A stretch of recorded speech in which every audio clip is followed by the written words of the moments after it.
I started in St. Saviour's 20 years ago. This man here, Jimmy Halpin, got me into boxing. Maybe 10, 11 years we're with each other, and I suppose he's seen the darkest days of training. The first fight was against a lad from Crumlin, and I think back then like the scores were like 30, 31 or 33, 30. They're all high scoring fights because as a kid you're just non-stop throwing punches. Because you're in such good condition that the alcohol is like fucking hell. I haven't drank since Stevens. I haven't drank since Stevens as well. I think I won my first fight. It was a high score, like 27, 26 I won. And I actually lost my next 4 fights after that.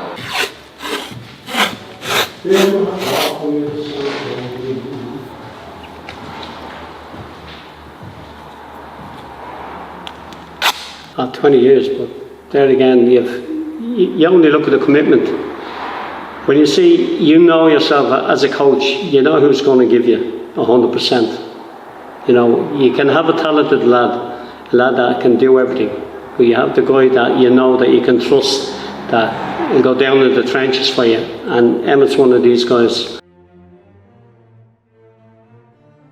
Like, there's so many setbacks he's had in his career in terms of injuries and bad luck, and like he's been very unfortunate, you know. And any international he got at the time, like it was always hard fought for, you know.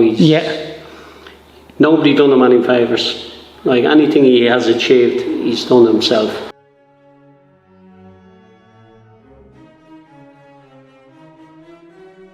I was 10 when I started. I was 20 when I won my first Irish title. That was an intermediate title. And then I was 30 when I qualified for the Olympics. Just annoying, but have a few weeks to get it right. The last time I proper quit boxing was, we'd sort of gone from Corinthians to Glasnevin, and I was out for about maybe 6 to 9 months of not boxing. I was working, I was doing an apprenticeship. I didn't have the time, my heart wasn't in it. And then we went down to Glasnevin, and Jimmy said, look, just come down, do a little bit of boxing, no pressure, just enjoy it. You don't even have to fight, it's just to get out of the house. And I'd say within a month or two I was hooked again. I have a great sparring throughout. Like, you'll always learn something from sparring, and I learned that I suppose from Darren Sutherland. Like Darren Sutherland would go in the ring, and you'd know this, he'd spar anyone from 10 years up. And he's just getting in the ring, he'd be moving about, kids, he'd go in, he'd spar 2 or 3 of us at the same time. Kids would be throwing punches at him, he's ducking and diving. And then he'd spar intermediates, he'd spar seniors. He was in. Darren always said, you can do all the banks you like, and you do all the skipping you like. It's in there where you earn your money, in the ring. And he'd get in, and he said he always had a plan.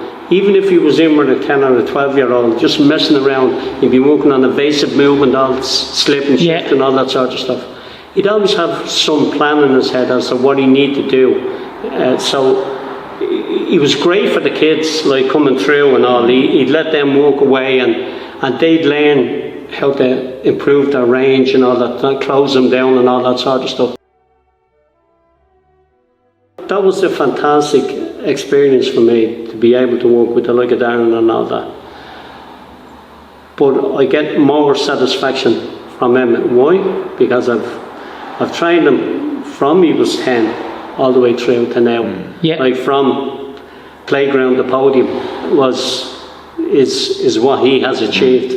He's become from a schoolboy right through to an Olympian now, and that from a coach's point of view, it's such a proud moment for me, for him to achieve that. It's an unbelievable. It's the highlight of my boxing coaching career.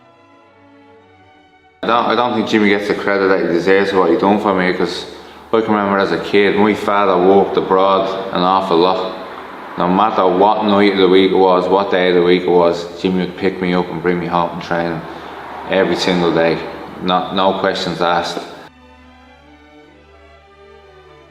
I can remember, like, I think I was waiting for like the Dublin Leagues or something. I was overweight, and Jimmy was shouting at me to skip a little bit faster, so I told him to fuck off and leave me alone. He wouldn't talk to me for about 4 weeks. He still collected me, make sure he brought me training.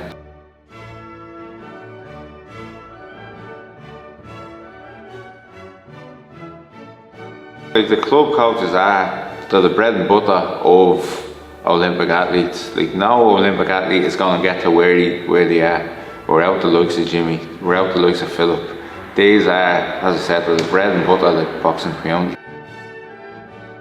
I was at 75 for maybe 8 years. Jesus. So I was there since I was 21. I think I moved up to 75, and then I've only recently moved up to 81 in the last year and a half. Again, had a word with Jimmy. I said, what do you think about moving up to 81? He fully backed it, fully believed me. He's like, no one's going to beat you at that weight in Ireland. Go for it. There's a lot of saying you're being happy in the sport. I was miserable, as you were saying. Yeah. I was miserable making the weight. I didn't live a life. Since I moved up to 81, I'm enjoying life. My personal life has got a lot better. I'm not as moody as at home, so relationships are actually getting better. And just technically and physically, I'm improving all the time, because I can actually put that time into training and working on technical stuff, rather than putting that time into running, wearing a sauna suit and trying to lose weight.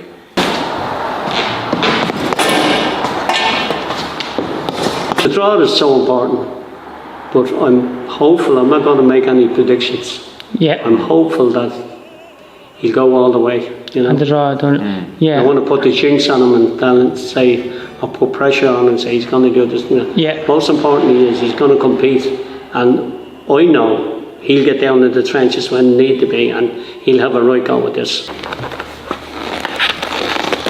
It's mad how quick it came in, isn't it? Lawyers in.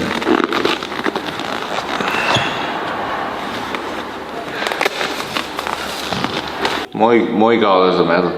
Like, Yeah. the goal has always been just to get to the Olympics. I never really thought about a medal, but literally the second I stepped out of that ring after qualifying for the Olympics, my mind said just changed. I want a medal now.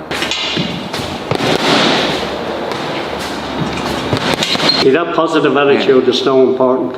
Yeah. It's so important in this sport. You know, you can't have any negativity coming into your point. Anyway, Sham, the positivity coming from him there, like just listening to that, like saying that this is what he wants in the sport. At the same time, we know no one's going to hand me an Olympic medal.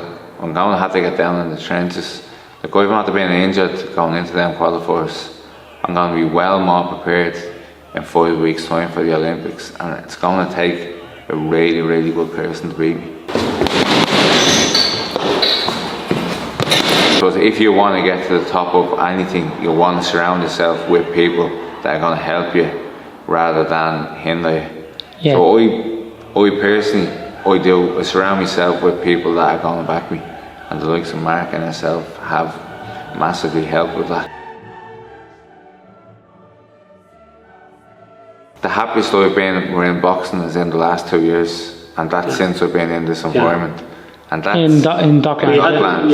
We had problems in other clubs. Yeah. We had problems in other clubs in terms of we had the talent, but we had people interfering, and with people interfering, there was always that negativity in the club. You know, Yeah. But we don't have that here. We don't have Since we've been here, Philip's been amazing. I walked in that door, Philip asked me, do you have any injuries? I think I had a wrist injury or something like that. He goes, grand. Trained me on the Friday, took time off work on the Monday to train me again. That's someone that has your back. Again, I can I've been in some situations where you need a level-headed coach in the corner, and that's what I have with these two. Like in the elite finals, I lost the first round. I went back. Philip was cool, calm, collected. Went back to the game plan, and that's probably what got me over the line. And then similar with Jimmy, I've gone back after being dropped in the first round. Instead of you can get coaches that'll panic. They'll tell you the wrong thing, and they'll put their nerves across to you. And then what's going to happen is you'll make mistakes throughout the rest of that fight. I don't get that in these men. And then,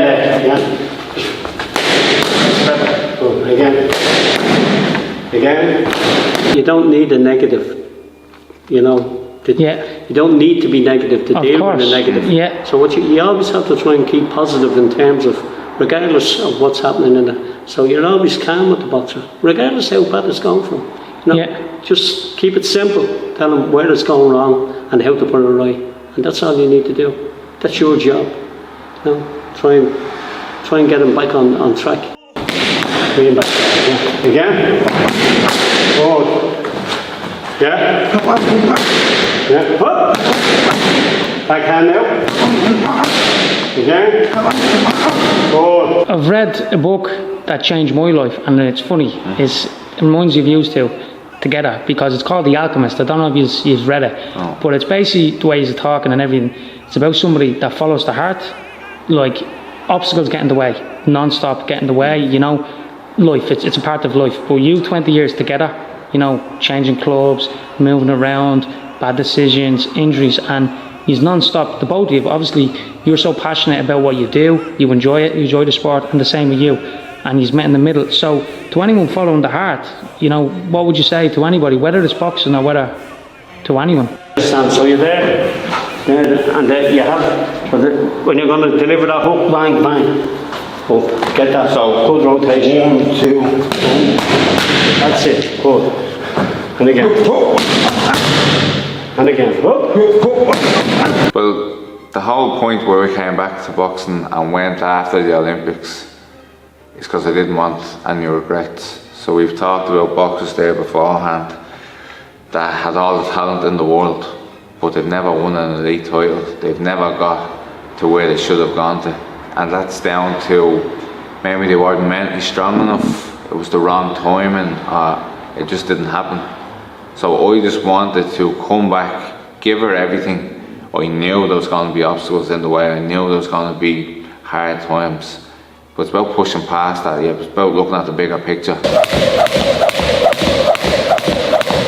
The bigger picture for me was Tokyo 2020, and I wasn't going to stop until I got there.